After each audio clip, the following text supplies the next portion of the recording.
It's Monday, January 9th. I'm Tre'vell Anderson. And I'm Josie Duffy Rice, and this is What a Day, where we're pooling our resources to purchase one egg amid a nationwide bird flu-induced egg shortage.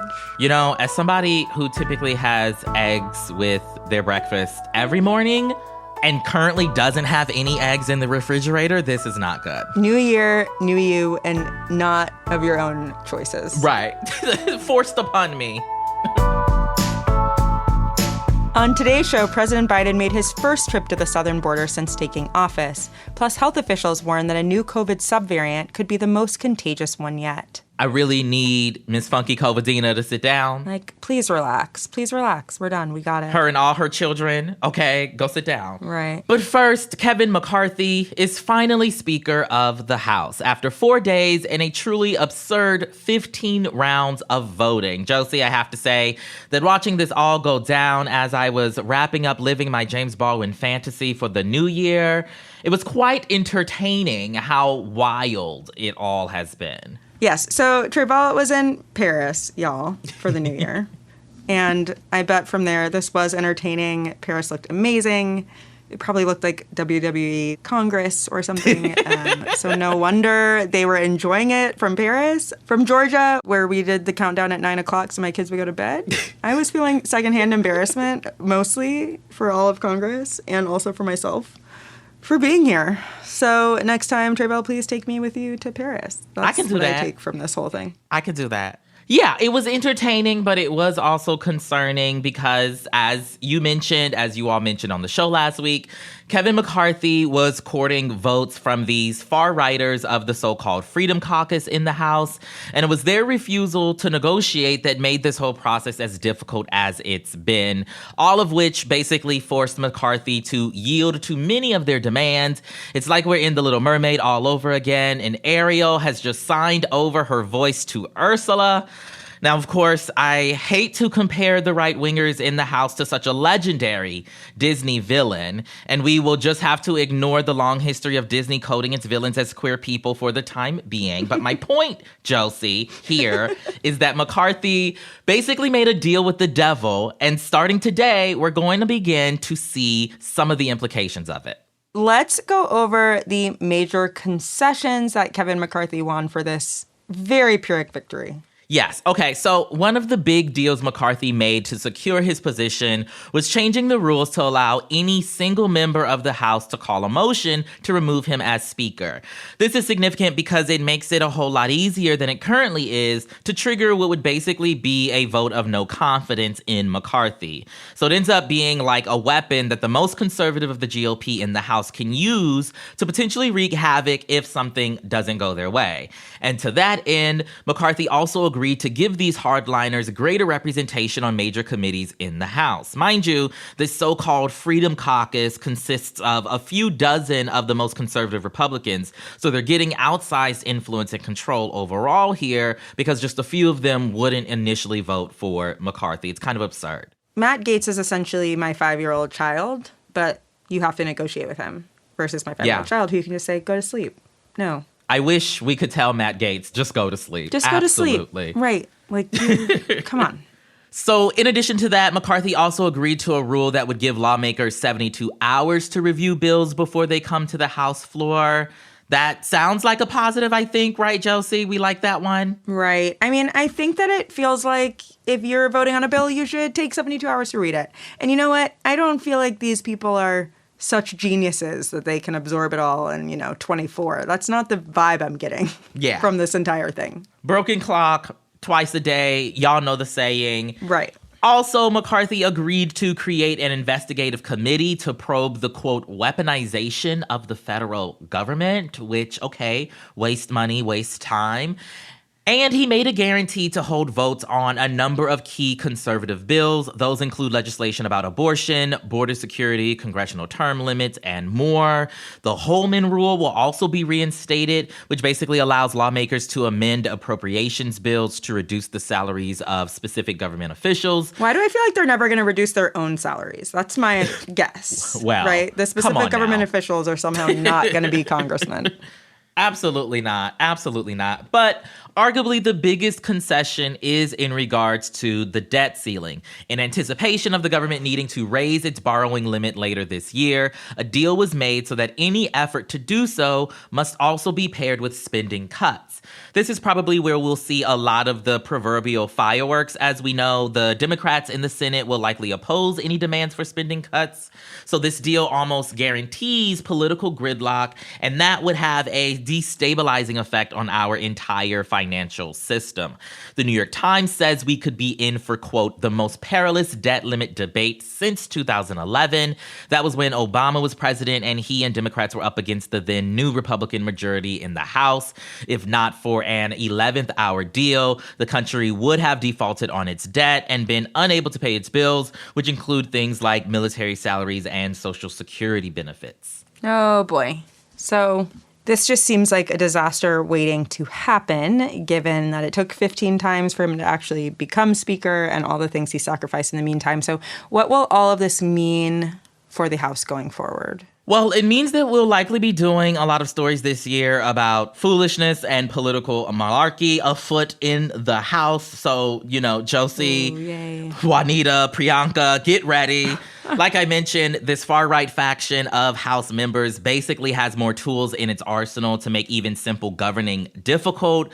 So the word of the year will likely be turbulent. So, get ready, everyone. Oh, boy. I'm as ready as I can be, I guess. I wouldn't say I'm excited, but it's definitely going to be an eventful year. And speaking of eventful political happenings, yesterday in Brazil's capital, thousands of people invaded the country's presidential residence, Congress, and its Supreme Court to protest President Luiz Inácio Lula da Silva, who took office last week. The protesters were supporters of former President Jair Bolsonaro, a far-right reactionary who was defeated in October's election. Okay, another truly wild thing to witness as, the videos and the photos and stuff were coming out. What spurred this particular protest? Yeah, well, there are a lot of Brazilians who believe that President Lula and the political left stole the presidential election in Brazil. That idea, which has no actual evidence behind it, was sparked by Bolsonaro, who for months before the election proclaimed that Brazil's voting machines couldn't be trusted and called Lula a thief. He even refused to concede the election after it was over and has repeatedly implied that the results are wrong and he is the rightful president. Josie, just a few days ago, was the second anniversary of one January 6th. And, it's giving deja vu vibes, okay? It is giving deja vu vibes. And not the good kind, I have to say the similarities between the two events are truly uncanny. First of all, Bolsonaro has a ton in common with former President Donald Trump. They love each other. They're very similar. Both of them are these right-wing personalities who have built a very loyal, very extremist following. Both of them traffic in conspiracy theories and have successfully radicalized significant portions of the electorate. And now they've both encouraged insurrections. So truly two peas in a pod. This also isn't the first threat of violence since Lula's election. Thousands of Bolsonaro supporters have threatened violence in the past few months, even camping outside army headquarters in an attempt to force the army to stage a coup. Yikes, yikes, yikes. So these far-right protesters, they stormed Congress, the presidential residence, and the Supreme Court yesterday. What happened when they got inside? Well, Tre'vell, again, it was much like January 6th, right? Lots of broken glass, marching the halls, taking stuff from offices as trophies. Some protesters began to assault a police officer. And according to the Washington Post, the protesters placed a flag in front of Congress that said, quote, intervention, a reference to calls for the military to depose Lula. They also set off fireworks from the rooftops. Now, one difference between what happened in Brazil and January 6th was that Lula and the lawmakers were not there. So in some ways it was different. But the actual actions that they took while in these buildings really echo what we saw 2 years ago. Yeah. How did law enforcement respond? Did they manage to intervene here? Good question. So according to recent reports, around 200 people were arrested. And Lula has said that protesters, whom he called, quote, fanatic fascists, will be prosecuted to the fullest extent of the law. But the role of law enforcement here is somewhat contested because according to President Lula and others, supposedly much of law enforcement was on the side of the invaders. So Lula stated the police didn't do anything at all. They just let the protesters in. Which you never really want the police to be letting people in, who want to take over the government. That's not a good sign. When the police are on the side of fascists, things are bad. Right. Very, very bad. Clear rule. And where was Bolsonaro through all of this? Yeah, funny you should ask, because Bolsonaro, like President Trump, is in Florida. Less than 48 hours after his term ended, he boarded a flight to Florida. He is allegedly in Orlando right now, and he reportedly boarded that flight on a one-way ticket. So it's unclear when or if he plans on returning. He is at risk of prosecution for a number of crimes he allegedly committed while in office and seems likely to avoid going back to Brazil as long as the threat of criminal charges continues. Who knows if he's going to Disney? In the meantime, world leaders have condemned the actions of these far-right protesters. President Biden tweeted that Brazil's democratic institutions have our full support and the will of the Brazilian people must not be undermined. That is the latest for now. We'll be following the story, and we will be back after some ads.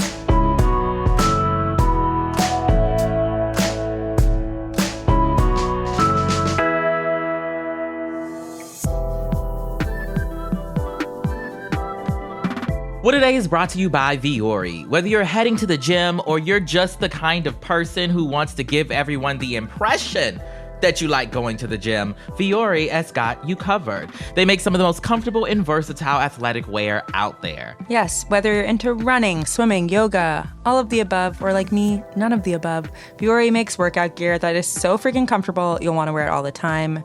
Tre'vell, I'm gonna tell you the truth. It is Sunday at 9:30. I'm wearing Vuori, and I've been wearing Vuori for many days straight. Not necessarily the same pants, but Vuori pants. I think this is my third day. They are so comfortable, and you can feel good about looking good because Vuori is dedicated to offsetting their carbon and plastic footprints by using better, more sustainable materials for their products. And yes, I've been to many places outside of my house in these pants this weekend. I may or may not have been in some Vuori pants during vacation in Paris, and so they're comfortable internationally too. Why not? In Paris, that's how they say it. You know. Vuori is an investment in your happiness. For our listeners, they are offering 20% off your first purchase. Get yourself some of the most comfortable and versatile clothing on the planet at vuori.com/WOD. That's VUORI.com/WOD. Not only will you receive 20% off your first purchase, but enjoy free shipping on any U.S. orders over $75 and free returns. Go to vuori.com/WOD and discover the versatility of Vuori clothing. This episode is sponsored by BetterHelp. When you're at your best, you can do great things, but sometimes life can bog you down. You might find yourself feeling overwhelmed or just not showing up to things in the way that you really want. Working with a therapist can help you get closer to the best version of you, because when you feel empowered, it's easier to take on everything life throws at you. And BetterHelp can get you started. They'll match you with a licensed and vetted therapist who can meet with you however you feel most comfortable, whether it's by phone, text, chat, or video call. And if things aren't clicking, you can switch providers at any time. If you want to live a more empowered life, therapy can get you there. Visit betterhelp.com/WOD today to get 10% off your first month. That's BetterHelp, HELP.com/WOD. What Today is brought to you by Thuma. Yes, it is a new year, but I am the same old me, frustrated about putting together furniture, looking at those directions, and not really understanding them. That's where Thuma comes in. Yeah, honestly, refreshing your bedroom doesn't have to be a hassle. Thuma's Japanese-inspired bed frame is designed to elevate your space without giving you a headache. It's handcrafted from eco-friendly, high-quality, upcycled wood, and it only takes a few minutes to put together from 3 easy-to-maneuver boxes with no tools required. I can confirm that as someone who lives in a house with nobody who knows how to put anything together, we were able to put the Thuma bed together in literally no time, and it's the nicest looking piece of furniture in our house. It's a win-win, no downsides. And if you're looking for more pieces to elevate your bedtime, Thuma also offers an easy to assemble nightstand, side table, and other upgrades. It's amazing. Yes, create that feeling of checking into your favorite boutique hotel suite, but at home with The Bed by Thuma. And now go to thuma.co/day to receive a $25 credit towards your purchase of The Bed, plus free shipping in the continental U.S. Go to thuma.co/day. That's THUMA.co/day for a $25 credit. Now let's wrap up with some headlines. Headlines. Iran executed 2 more prisoners over the weekend in connection to the ongoing protests over the police killing of Mahsa Amini. Mohammad Mehdi Karami and Syed Mohammad Hosseini were accused of killing a member of a paramilitary force during a demonstration late last year. A prominent lawyer who has long defended political activists in Iran said that Karami wasn't allowed to say goodbye to his family before his execution, and Hosseini's lawyer claimed that his client was brutally tortured while in police custody. The United Nations and the European Union both condemned the killings. According to Amnesty International, at least 13 other detained protesters are currently on Iran's death row. President Biden traveled to the U.S. Mexico border in El Paso, Texas yesterday. It was his first trip to the border since taking office and comes after he unveiled his administration's new policy on asylum seekers last week. El Paso recently declared a state of emergency to deal with the influx of migrants entering the city, many of whom don't have immediate access to housing or other resources. Upon meeting the president Sunday, Texas Governor Greg Abbott, whose solution to the border crisis has been to bus people to blue states, gave Biden a scathing list of demands. They include resuming construction on the border wall and detaining and expelling more migrants. Biden is in Mexico today, where he will attend the North American Leaders Summit, where the migration issue is expected to be the top focus. Damar Hamlin, the Buffalo Bills player who suffered cardiac arrest during play last week, continues to make progress in his recovery. Hamlin can now breathe on his own and was able to cheer on his teammates from his hospital bed as the Bills defeated the New England Patriots on Sunday. The NFL has reportedly reached an agreement with the players' union to pay the full remainder of his salary this season. The team was initially planning to put him on what's known as the injured reserve list, which would have given him a reduced payout. The 24-year-old is halfway through a 4-year contract with the Bills. The blue latex gloves have officially come off because thousands of nurses in New York City could go on strike this morning if they don't reach a tentative labor agreement with their employers. According to the union representing these nurses, many of them have been forced to treat patients in common hallways because of hospital overcrowding, and some emergency rooms are so short-staffed that nurses are caring for as many as 20 patients at a time. This comes amid a nationwide simultaneous spike in COVID, flu, and RSV infections that health officials have called a triple-demic. Never a word you want to hear. Most of the hospitals involved in the dispute reached deals with their nurses over the weekend to avert the looming work stoppage, but as we go to record at 9:30 p.m. Eastern, 2 hospitals still have yet to reach an agreement. And speaking of triple-demics, we're tracking the new Omicron subvariant that indicates scientists have gotten too comfortable asking us to memorize long strings of letters and numbers. XBB 1.5. The subvariant has been described as the most transmissible version of coronavirus yet, and according to estimates that the Center for Disease Control released last Friday, it now accounts for 72% of new cases in the Northeast and more than a quarter of new infections nationwide. XBB 1.5 was the product of genetic recombination in a person infected with multiple COVID strains last year.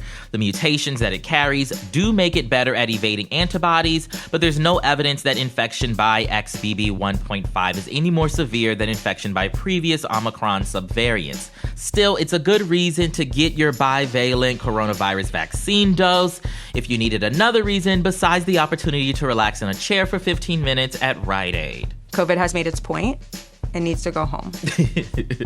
Absolutely. Absolutely. You're doing too much. You did enough. Please retire. Goodbye, COVID. Goodbye. I mean, we've been saying that for a little minute, but Truly.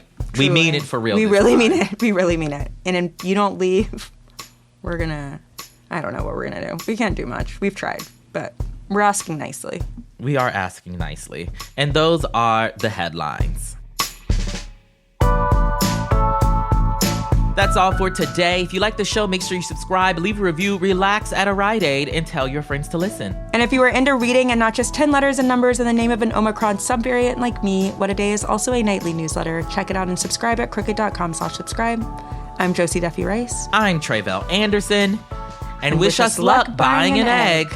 Okay, what are you going to do with yours when you get it, though? I mean, I feel like we should eat it. I mean, maybe that's too simple. I don't know. But what if you need it later? What if the eggs never come back? What if they never come back?